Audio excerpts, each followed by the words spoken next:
Okay, I'm getting a little better, feeling pretty good. I'm walking, and I found out that philosophy was trying to find a reason for things that happen in nature.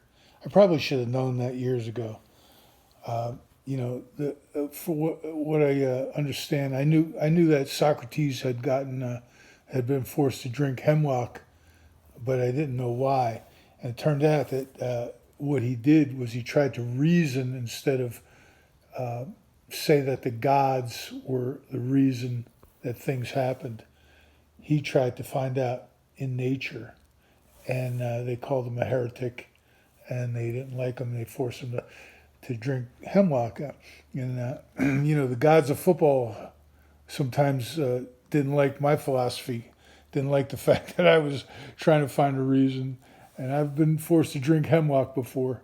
But anyway, so what I want to talk about today is translation, rotation, and a new word that I came up with about a while back called pivot.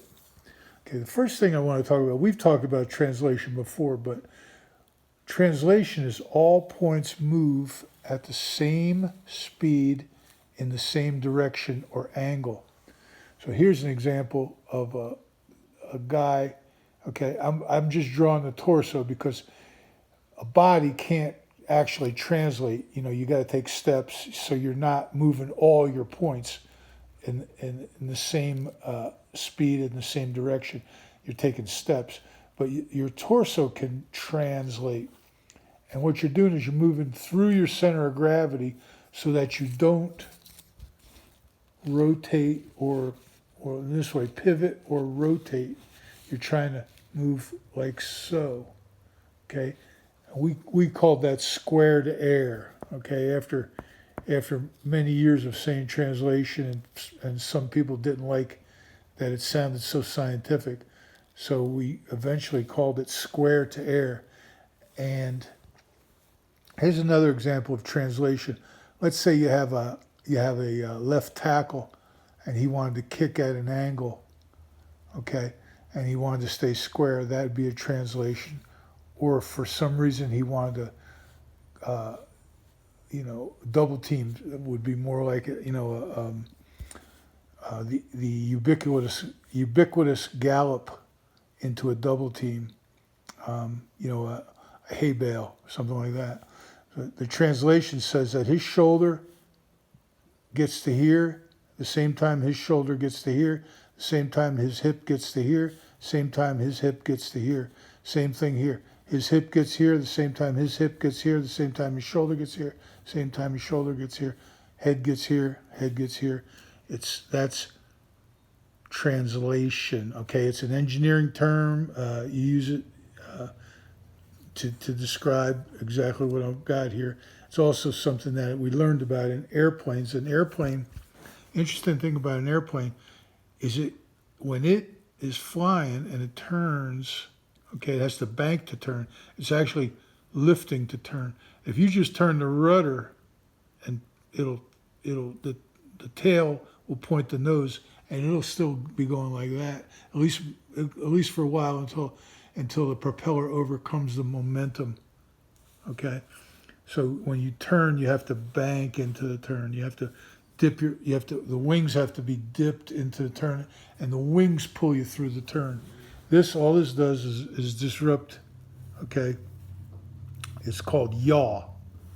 Okay, so if you're flying an airplane and you want to shoot at somebody and you go right behind them and shoot them, all the junk, all the crap crashes you. So instead, you fly a little bit to his side and you yaw and point your guns at him and then straighten up.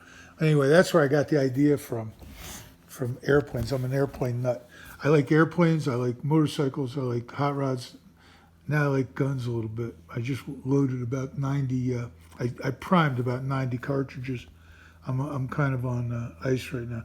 But anyway, okay, going here, we're going to talk about pace. Okay, and one of the reasons why we translate.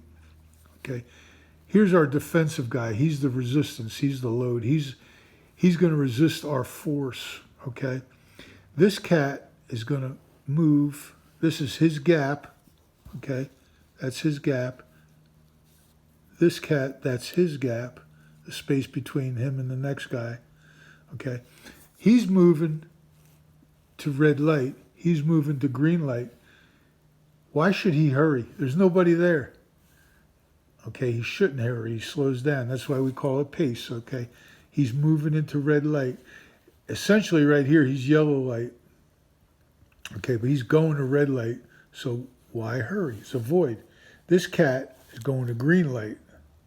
Okay, he better get on his horse. We have different ways of doing it. Skipping, it depends on whether you're in the stovepipe, the Apache, or the match. But you either want to speed it up Apache with a skip. Right now, I'm skipping into any kind of combo, okay, with this guy.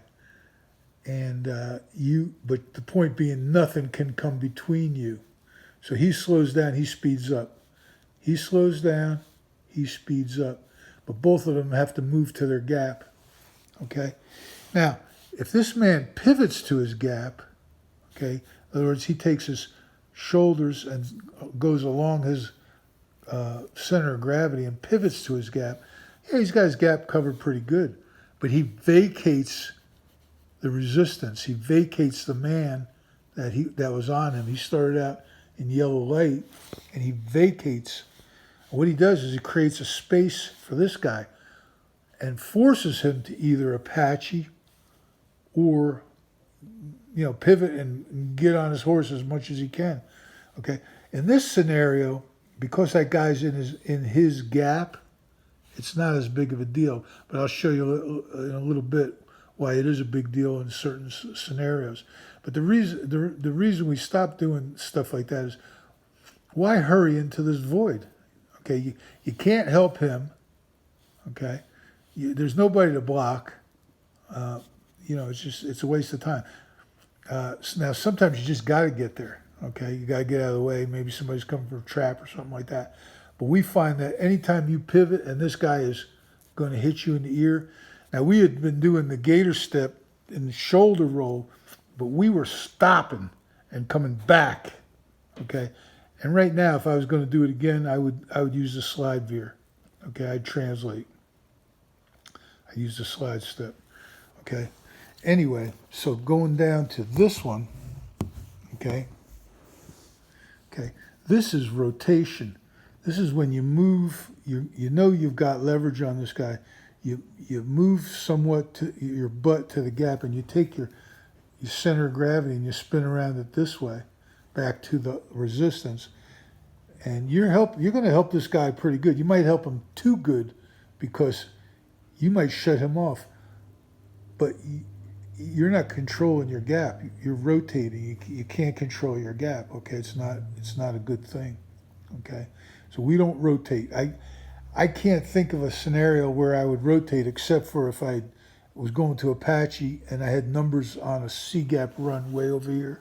I was the backside tackle, and I might want to rotate back and pin this guy away from the play. Okay, but I think that's something that you would do in a nickel front with not enough guys. In a 7 or 8 man front, there's the threats of all the blitzes and stuff. It doesn't make it worth it. Okay, so you got to ask yourself, why do you pivot? Okay, well, here's why I pivot. Okay, and again, that's a relatively new term. I never really used it in coaching, but I pivot to Apache and Arc, which are similar, the same thing. Okay, the difference is Arc you don't skip. Apache you might skip Apache. Okay, you might start with a skip and then pivot. Okay, you want to do it to pin on a pin and pull, and you want to do it to plow. Okay, when you don't want to pivot, okay, you don't want to pivot, or we've already said, into red light, and you don't want to try and pivot to cover, because you're going to get ear hold. That's where we developed the scoop. It let us translate, or the scoot rather, it let us translate to get in front of somebody. So in other words, this guy here, if he was going to cover, he'd want to translate if he could, get square. He doesn't want to pivot. He doesn't want to take it in the ear hole. Okay, by the resistance, the defender. Okay, so let's just go down through the little drawings I have left. Here we're going to arc Apache. We're trying to do. We're not trying to block this guy. We're trying to get leverage on him. So we found out that going around him, okay, arcing Apache, we're going to cut him off. And all we're trying to do is keep him from going that way. Okay, we don't care if he goes this way. We're on the back side of the play. He might be able to hurt us. We can put the brakes on him, butt block him, or whatever. Or maybe somebody else will arc him. But we don't want him that way. Okay. Now the difference is if this was a center arcing, and he got into the stovepipe on a C-gap run, then he would square up and cover. Okay, he wouldn't try to cut the guy off as much as he try to cover and tear him. So that's where we call one Apache, and it encompasses arc, and then we call arc. And really, in my system, the only guy that really arced was the center, true arc. Okay. Now another reason to pivot would be the pin block. Okay, trying to get the man between your feet. So initially you're trying to prevent him from penetrating. So you're going to step flat down the line. And again, you're not going to let your weight go over your foot or you're going to get baboomed. You're going to get knocked over. And what you're trying to do is take this hand and use it as I'm going to just see if I can draw it right here real quick.